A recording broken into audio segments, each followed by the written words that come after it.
Bueno, voy a contarles sobre un trabajo que hemos venido haciendo en el grupo de investigación de química teórica y computacional de la Universidad del Valle. Antes de que se me olvide, pues quiero recalcar que esto fue financiado por Colciencias. Este trabajo fue realizado por los estudiantes Kevin Pérez y Juan Molano en colaboración con el profesor José Guillermo López y la profesora Marta Zambrano. Antes de entrar en materia, quiero recordarles brevemente algunas generalidades que nos van a ser útiles para pues, la charla. Primero que todo, recordemos que en las moléculas tenemos diferentes, podemos entender la dinámica de las moléculas en términos de diferentes tipos de dinámicas y estas a su vez dan origen a diferentes tipos de transiciones. Las transiciones entre estados electrónicos, que en moléculas son transiciones entre curvas, están en el rango ultravioleta visible. Las transiciones vibracionales en el rango del infrarrojo y las transiciones rotacionales en el rango de los microondas. Esto a su vez nos permite visualizar diferentes escalas de temperatura. Tenemos desde transiciones electrónicas hasta eh, transiciones translacionales cuando las moléculas se encuentran confinadas, y esto abarca un rango de 10 órdenes de magnitud. Entonces, cuando pasamos energía a temperatura con la constante de Boltzmann, pues vemos que tenemos temperaturas que van desde los miles de Kelvin hasta los nanokelvin. Esta riqueza de escalas de energía y temperatura, pues nos da una riqueza de fenómenos para estudiar. En el universo tenemos también una escala de temperatura muy amplia, desde lo que la gente que trabaja en el campo de moléculas frías llama temperatura ultrafría a temperaturas menores de 1 milikelvin, perdón, temperatura fría a temperaturas entre 1 milikelvin y 1 Kelvin, y yo voy a hablar de temperaturas que están entre 1 Kelvin y 100 Kelvin, y por falta de un mejor nombre les voy a llamar temperaturas tibias. Entonces tenemos desde la química ultrafría, que es lo más frío, que puede llegar hasta nanokelvin de hecho. Una temperatura muy importante es la del fondo de microondas cósmico, que está a 2.7 Kelvin, y de ahí para adelante pues hay un rango amplio de temperatura. También recordemos que la interacción entre los átomos está representada por una curva de energía potencial que puede tener una barrera centrífuga. Ahorita elaboro un poco sobre la barrera centrífuga. Por el momento recordemos que por debajo del umbral de disociación tenemos estados ligados, y por encima del umbral de disociación tenemos estados de colisión o estados de dispersión, en donde pues las oscilaciones no tienen un decaimiento. La barrera centrífuga, ¿de dónde proviene? Si nos imaginamos una colisión desde el punto de vista clásico, cuando la colisión entre las dos partículas es frontal, decimos que tiene parámetro de impacto cero, y cuando es lateral, como aquí, decimos que hay un parámetro de impacto mayor a cero. Entonces, cuando hay un parámetro de impacto mayor a cero, esto involucra un momentum angular. En una colisión frontal, el momentum angular es cero. En una colisión de lado, lateral, el momentum angular es mayor que cero. Y esto da origen a la barrera centrífuga en la curva, de tal manera que clásicamente, si la colisión ocurre con una energía por debajo de la barrera centrífuga, pues el par colisionante simplemente rebota, no puede penetrar en la región interna de la curva. Cuánticamente la situación es diferente, porque una colisión que ocurre con una energía por debajo de la barrera centrífuga puede tunelar y penetrar en la región interna de la curva de energía potencial. La función de onda es muy diferente a una función de onda de colisión. Una función de onda de colisión común y corriente tiene una amplitud de oscilación pequeña en la región interna y una amplitud de oscilación igual o más grande en la región externa. Pero para una resonancia, para un estado como este, que se llama resonancia, la amplitud de oscilación es grande en la región interna y pequeña en la región externa. Entonces aquí ocurre un fenómeno de tunelamiento que da origen a este tipo de estados que se llaman estados cuasiligados. o resonancias de forma. Y eso va a ser muy importante para el resto de esta charla. Entonces, el primer aspecto que quiero discutir es la formación y la detección del hidrógeno molecular en el medio interestelar. Este trabajo ya está publicado en la revista de Astrofísica. Y veamos por qué estamos interesados en este problema. Primero que todo, pues el hidrógeno atómico, o en general el hidrógeno comprende más del 98% de la masa bariónica del universo. La molécula de hidrógeno es de lejos la molécula más abundante en el medio interestelar. ¿Por qué es importante el hidrógeno molecular? Porque este es el que sirve como refrigerante para permitir el colapso gravitacional de las nubes interestelares, que están hechas principalmente de hidrógeno atómico. Entonces, cuando la interacción gravitacional hace que la presión en la nube aumente, la nube se calienta, y si no puede perder energía, pues nunca va a poder ocurrir el colapso que finalmente lleva a la formación de la estrella. Entonces, la molécula de hidrógeno actúa como refrigerante, es decir, capta energía cinética del medio, la convierte en excitaciones rotacionales o vibracionales y luego la emite como radiación en el infrarrojo o en el microondas. Esto quiere decir que si no hubiera hidrógeno molecular en las nubes, en las nubes interestelares, no se pueden formar las estrellas. Las estrellas existen en el universo gracias a la presencia de hidrógeno molecular. Además de eso, como sabemos, el 95% de la materia en el universo es materia fría, que no sabemos qué es realmente, pero se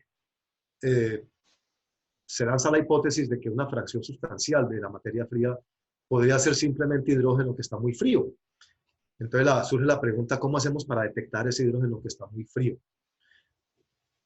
Otra importancia del hidrógeno es que participa en redes de reacciones en el medio interestelar. Aquí tengo un ejemplo.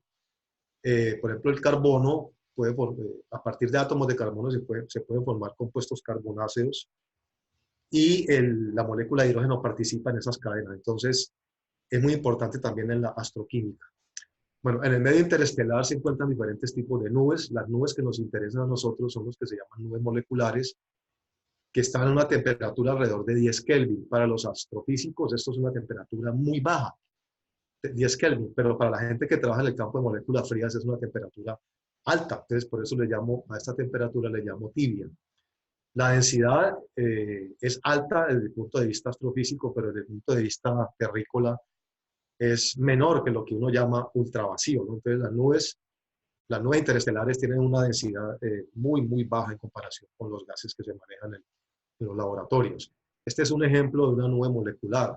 Las nubes moleculares son oscuras. Esto es una nebulosa de emisión, y estas borrones negros no son vacíos, no son espacios vacíos. Estos borrones negros están causados por la presencia de hidrógeno molecular que blinda la radiación que proviene de otras fuentes, y por eso se ve oscura. En estas regiones donde hay pliegues se ve la formación de estrellas. Entonces, pues obviamente en esa zona ya la nube no es oscura. Entonces, aquí en estas nubes moleculares es a donde nacen las estrellas. El hidrógeno molecular está muy bien caracterizado, el estado fundamental, los estados excitados. Estos son 2 estados excitados muy importantes que dan origen a las bandas que se llaman de Werner y Lyman. Nosotros vamos a concentrarnos en el estado electrónico fundamental, y los estados de vibración-rotación están muy bien caracterizados. Cuando la rotación es 0, hay 15 estados, y a medida que el número cuántico rotacional aumenta, el número de estados rotacionales, el número de estados vibracionales disminuye, hasta que cuando J vale 30 ya no hay más estados vibracionales. Entonces, uno de los problemas con el hidrógeno es la formación. ¿Cómo se forma el hidrógeno en el medio interestelar? Una posibilidad es por medio de recombinación de 3 cuerpos, donde 2 átomos de hidrógeno colisionan, un tercer cuerpo se lleva parte de la energía, y entonces ahora pueden quedar formando un estado ligado. En el medio interestelar esto es extremadamente improbable por la baja densidad. La otra posibilidad es la asociación radiativa, en donde de nuevo 2 átomos colisionan, pero ahora espontáneamente emiten un fotón para formar un estado ligado. El problema es que la molécula de hidrógeno es homopolar, no tiene momento dipolar permanente, entonces estas transiciones son muy, muy débiles. Pueden ocurrir por el mecanismo cuadrupolar, pero el mecanismo cuadrupolar es muy débil, entonces este mecanismo típicamente se considera que es ineficiente. Entonces la pregunta es, ¿cómo se forma? En el universo temprano, digamos alrededor de 300.000, 400.000 años después del Big Bang, cuando ya los protones y los electrones se recombinan para formar átomos, se puede empezar a formar la molécula de hidrógeno por medio de este proceso que se llama desprendimiento asociativo. Ese es el proceso que se considera actualmente eh, más probable para la formación de hidrógeno en el universo temprano. Sin embargo, los cálculos de pues, todos esos cálculos astronómicos de formación de estrellas y la radiación de fondo y todo eso no cuadran muy bien solamente considerando este mecanismo.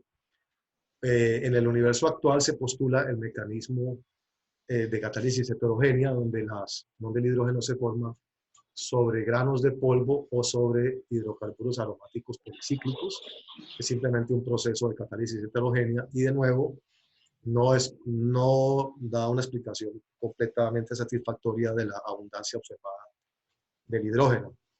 El otro problema es la detección del hidrógeno molecular. Entonces, el hidrógeno molecular se puede detectar en telescopios espaciales y en telescopios terrestres con base en las absorciones y emisiones de radiación ultravioleta y de radiación en el infrarrojo lejano. También se puede detectar las transiciones del monóxido de carbono, cuya abundancia tiene una relación muy bien determinada con la abundancia del hidrógeno. Entonces, detectando CO, uno puede detectar indirectamente hidrógeno. El problema es que si la nube es muy fría, cercana a la temperatura del fondo de microondas cósmico, esas emisiones no se van a dar.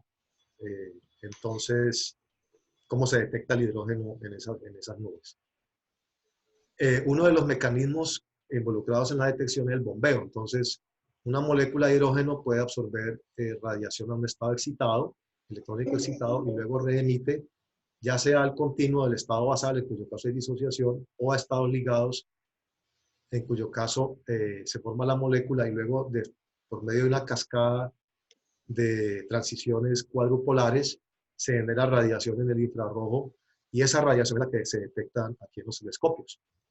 Bueno, entonces la propuesta nuestra es un mecanismo que involucra en las resonancias de órbita, de forma que mencioné hace un rato. Ese mecanismo le voy a llamar OREOSPA por el acrónimo en inglés. Este mecanismo consiste en lo siguiente: desde el punto de vista cinético, entonces tenemos que dos átomos de hidrógeno colisionan y colisionan justamente con la energía de una resonancia de órbita, y entonces, como esta resonancia de órbita es un estado cuasi ligado, se forma un complejo metaestable que va a tener un tiempo de vida igual al tiempo de vida de la resonancia. Ese complejo metaestable que se forma puede volver a descomponerse espontáneamente con el tiempo de vida de la resonancia, o puede emitir espontáneamente un fotón para formar un estado ligado. Esto solamente es un esquema muy pictórico, ¿no? Entonces, si el tiempo de vida de esta resonancia es suficientemente grande, hay tiempo para que esta emisión espontánea ocurra. Y como la amplitud de esta función de onda es grande en la región interna, puede tener un solapamiento grande con los estados ligados, y entonces podría ser que esta transición es lo suficientemente fuerte para ser significativa, tanto desde el punto de vista de la formación como de la detección de la radiación que se emite. Todo este proceso está ocurriendo en un gas, en una nube interestelar. Esas nubes están fuera del equilibrio, aunque pueden estar cerca del equilibrio, pero de todas maneras describir todo este proceso requiere un modelo cinético sofisticado. Nosotros no atacamos ese problema, solamente vamos a atacar el problema de asumimos que ya se encuentra formado el complejo metaestable, o sea que el estado inicial es una resonancia de órbita, y estudiamos las transiciones posibles hacia los estados ligados. Entonces, en este caso, nuestras transiciones son transiciones eléctricas cuadrupolares, no dipolares, porque la molécula homonuclear no tiene dipolo. Entonces, calculamos todas las resonancias, desde J igual a 0 hasta 30, perdón, resolviendo simplemente de forma numérica la ecuación de Schrödinger vibracional y calculamos todos los elementos de matriz entre resonancias, porque no solamente hay una resonancia, obviamente hay muchas resonancias, y entre resonancias y estados ligados. Entonces, estos son cálculos relativamente engorrosos, pero pues para eso están los estudiantes. Y eh, con esta información usamos unas curvas de energía potencial bastante precisas y también unos momentos cuadrupolares bastante precisos que están reportados en la literatura. Y usamos un método DVR también bastante preciso para calcular todas estas cosas. Y entonces aquí les muestro un ejemplo de los resultados que se obtienen. Aquí tenemos el número cuántico rotacional a partir de 4, los números cuánticos vibracionales de las resonancias, o sea, si la resonancia fuera un estado ligado realmente, ese sería su número cuántico vibracional. La energía en Kelvin, esta columna es la energía en Kelvin, que es más diciente, y el tiempo de vida. Entonces, por ejemplo, esta resonancia para J igual a 4 tiene una energía que corresponde a una temperatura un poquito por encima de un Kelvin y un tiempo de vida del orden de 100 picosegundos. Es un tiempo de vida muy largo desde el punto de vista molecular. Entonces, esta es una resonancia que en una nube fría es accesible porque está a un Kelvin y las nubes frías están más o menos a 10 Kelvin. Entonces, es accesible a un Kelvin, o sea, se puede poblar fácilmente y tiene un tiempo de vida muy largo. Entonces, este es un buen candidato para este mecanismo que estamos proponiendo. Y para números cuánticos rotacionales más altos, observamos que las resonancias están a temperaturas de 100 Kelvin para arriba, o sea, en nubes un poco más calientes también estas resonancias se pueden poblar y tienen tiempos de vida notables, ¿no? De varios picosegundos. Las probabilidades de transición las calculamos a partir de los elementos de matriz y con esta fórmula que es bien conocida. Estos son los factores angulares. Como esta es una transición cuadrupolar, entonces la regla de selección es delta J igual a 0, que es la rama Q, o delta J igual a menos 1, que es la rama O, o delta J igual, perdón, delta J igual a menos 2, que es la rama O delta J igual a más 2, que es la rama S. Para estas, entonces con esta fórmula calculamos las probabilidades de transición para las tres ramas a partir de todas las resonancias que obtuvimos, aunque aquí solamente va a mostrar a partir de la resonancia 4. Observamos entonces que las transiciones más intensas para la rama O es para el estado ligado 9, para la rama Q también para el estado ligado 9 y para la rama S para el estado ligado 10. Lo importante de estos números es que cuando uno compara con las probabilidades de transición entre estados ligados, uno encuentra que son 6 órdenes de magnitud mayores.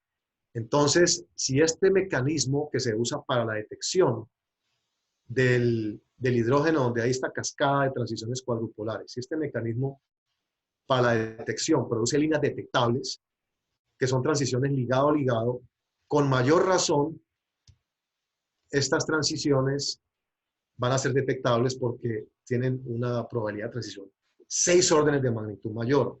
O sea que lo que estamos encontrando es que esta transición desde la resonancia de J igual a 4 hacia estados ligados debe ser detectable en una nube que se encuentre a temperatura cercana al fondo de microondas, en una nube fría.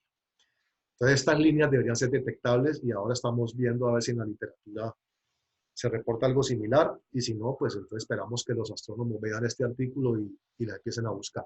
Entonces, en conclusión, este mecanismo que estamos proponiendo es un mecanismo que parece viable, se debería usar para calcular las tasas de asociación y disociación por medio de modelos cinéticos. Estos modelos cinéticos ya existen.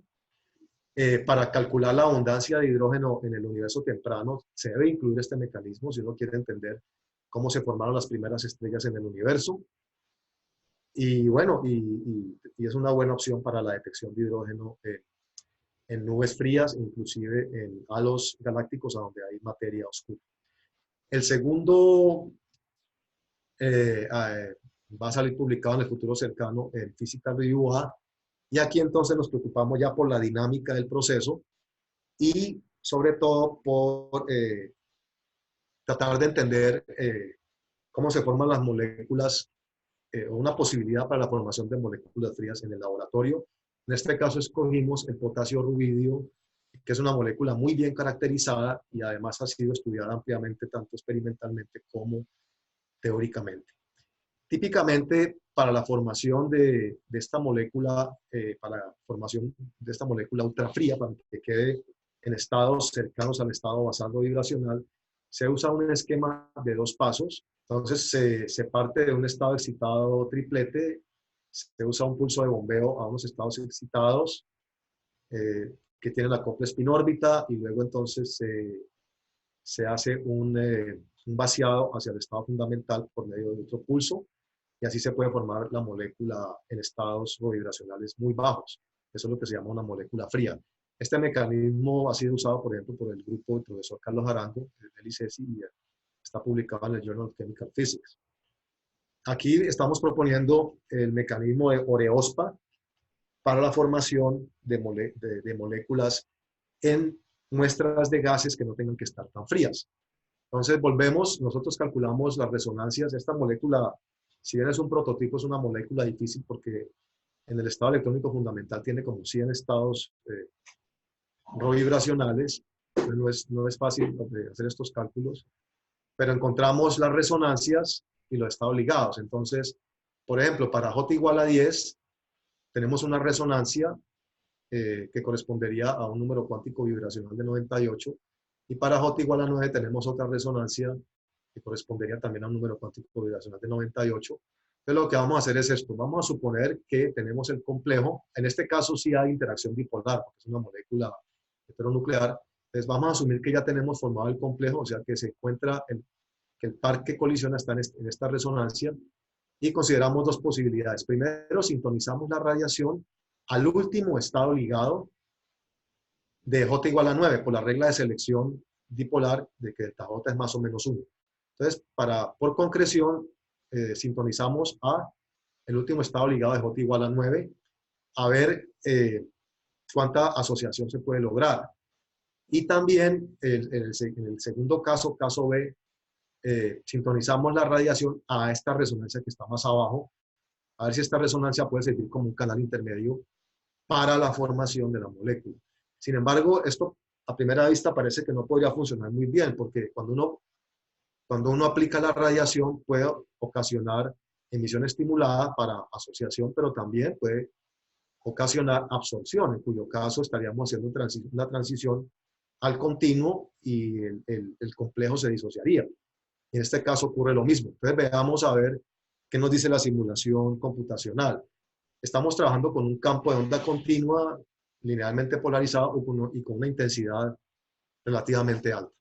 Entonces, la resonancia inicial de J igual a 10 tiene un tiempo de vida largo. Perdón, eso sigue saltando, no sé por qué. Se me bloqueó, perdón. Tiene un tiempo de vida relativamente largo, de 3 nanosegundos, y la resonancia intermedia tiene un tiempo todavía más largo, de 7 nanosegundos. Esta es la función propia de la resonancia inicial, la de J igual a 10, que tiene un tiempo de vida de 3 nanosegundos, y esta es la resonancia que tiene un tiempo de vida mayor, y aquí se nota porque se parece más a un estado ligado. Estas oscilaciones son más pequeñas. Observamos que los elementos de matriz dipolares, para ir de la resonancia 10 a la resonancia J igual a J igual a 9, es muy grande. Y, o sea, para transición de resonancia a resonancia y resonancia a estado ligado, esos elementos de matriz son muy grandes comparados con elementos de matriz ligado-ligado. Entonces, de nuevo, cuando el punto de partida es una resonancia, la transición es muy fuerte, es mucho más fuerte que cuando el punto de partida es un estado ligado. Y eso es lo que vamos a aprovechar aquí. Entonces, para la dinámica usamos una expansión en ondas parciales de la función de onda nuclear, y con esa expansión de ondas parciales se obtiene un conjunto de ecuaciones que tenemos que resolver de manera numérica. Nosotros trabajamos con J igual hasta 30 para converger los resultados, o sea, tenemos 30 ecuaciones dependientes del tiempo acopladas. Eso no es fácil de hacer, es engorroso, pero bueno, se puede lograr en un tiempo razonable. Entonces veamos primero el valor esperado de la energía, que nos está diciendo. Entonces tenemos que en ambos casos la energía aumenta durante un tiempo y luego vuelve y decae. Ese tiempo durante el cual ocurre esta absorción de energía es más o menos un picosegundo. El tiempo de vida de la resonancia inicial es de 3 picosegundos. Eso quiere decir que esta absorción de energía es transitoria y ocurre durante un tiempo relativamente corto, menor que el tiempo de vida de la resonancia. Y observamos que esta ganancia de energía se le puede atribuir principalmente a la energía cinética, es decir, que durante la formación del complejo y cuando está aplicado el campo, esta colisión que forma el complejo se está acelerando. Entonces parece que el sistema se estuviera calentando, lo cual le parece que es inconveniente porque lo que uno quiere es obtener una molécula que esté más fría, ¿cierto? También observamos que la energía rotacional, que es muy pequeña para comenzar, también disminuye durante ese periodo transiente. Entonces veamos qué ocurre con los otros observables. Nosotros calculamos las poblaciones rotacionales. En ambos casos de sintonización observamos que la población rotacional de la resonancia inicial disminuye con el tiempo rápidamente, en un tiempo menor que el tiempo de vida de la resonancia. Y al mismo tiempo observamos que las poblaciones rotacionales, esta gráfica es para el caso A y esta es para el caso B, disculpen. Como pueden ver, no soy muy apto para manejar este mouse táctil. La población rotacional se riega rápidamente. Para 2 nanosegundos ya tenemos poblaciones rotacionales amplias en diferentes valores de J y observamos que esta población rotacional en ambos casos se riega, aunque en un caso tiende a irse a valores de J mayores, en otro caso a valores de J menores. Lo importante es que en ambos casos la población rotacional se riega. Miren que la regla de selección delta J más o menos uno no se está cumpliendo porque se están poblando estados con otros J. Esto se debe a que son transiciones multifotónicas. Y cuando uno calcula la probabilidad de supervivencia, es decir, la probabilidad de que el sistema permanezca en el estado inicial, observamos estas oscilaciones. Eso quiere decir que el estado inicial se desocupa y vuelve y se ocupa y sigue un proceso oscilatorio. Pues este tipo, en ambos casos el comportamiento es muy similar, tanto cuando está sintonizado al último estado ligado o cuando está sintonizado a la resonancia intermedia. Estas oscilaciones son las típicas oscilaciones de Rabi cuando uno tiene un sistema de 2 niveles. Entonces, aparentemente tenemos 2 niveles. Un nivel sería la resonancia inicial. La pregunta es, ¿cuál sería el otro nivel? El otro nivel será el último estado ligado al cual está sintonizada la resonancia. Veamos. Cuando vemos las poblaciones vibracionales, estas son las poblaciones vibracionales del último estado ligado para todos los J. Vemos que J igual a 9, a donde se había sintonizado la radiación, no se puebla para nada. Se pueblan otros. Entonces nos dice, primero, que son transiciones multifotónicas, y segundo, si el estado con J igual a 9 no se puebla, o sea, no está sufriendo oscilaciones de Rabi, ¿cuál es el otro estado? Pues el análisis nos demostró que el otro estado es el continuo, es decir, las oscilaciones de Rabi que estamos observando son entre este estado y el continuo que está por encima de la barrera rotacional. Entonces la radiación es tan fuerte y el acople es tan fuerte que el continuo, como la escala de tiempo es muy corta, se comporta como si allí estuviera un estado ligado. Este es un resultado muy interesante que parece que es la primera vez que se observa en la literatura. Y cuando ajustamos la envolvente de estas oscilaciones a un exponencial, encontramos que el tiempo de caimiento es un poquito menor que el tiempo de vida de la resonancia. Es decir, aunque está dominando el proceso de subir en energía, eso no está causando disociación debido a que las oscilaciones de Rabi suprimen el proceso de disociación, pero sí está ocurriendo un poquito de disociación, pero ese poquito que está ocurriendo se debe al a la inestabilidad de la resonancia misma, no a la presencia de la radiación. Lo mismo en el caso A que en el caso B, se observa. Entonces, finalmente, lo que hemos encontrado es que el complejo, que ya asumimos que ya está formado, y el campo intercambian energía eficientemente durante un periodo transitorio que es más corto que el tiempo de vida de la resonancia. Este intercambio involucra principalmente una ganancia de energía cinética. Sin embargo, sí se encuentra una notable asociación multifotónica en estados vibracionales altamente excitados. Recuerden que obtuvimos poblaciones hasta el 3.5%. Eso es bastante bueno, de hecho. Esto se puede lograr debido a que la disociación causada por el campo se suprime debido a las oscilaciones de Rabi, y entonces la pequeña disociación que ocurre se le atribuye al tiempo de vida de la resonancia. La resonancia intermedia mostró ser un canal útil también para crear asociación. Miren que en el caso B también se obtiene una población notable en estados ligados. Entonces uno también podría usar esa resonancia intermedia como un canal para lograr asociación. Y finalmente, pues estos resultados nos dan esperanza de que este esquema que hemos llamado ORE-2 se pueda utilizar para la generación de moléculas frías a partir de muestras de gases que no están tan frías, porque normalmente la gente trabaja con muestras de gases que están a temperaturas mucho menor que temperaturas de milikelvin. Esta resonancia que estamos usando está a una temperatura de 60 milikelvin, entonces la muestra está casi tibia y aún así hay esperanza de poder formar moléculas frías por este procedimiento. Y eso era todo lo que les quería contar. Entonces, si tienen preguntas, pues trataré de contestarlas en la medida de mis capacidades.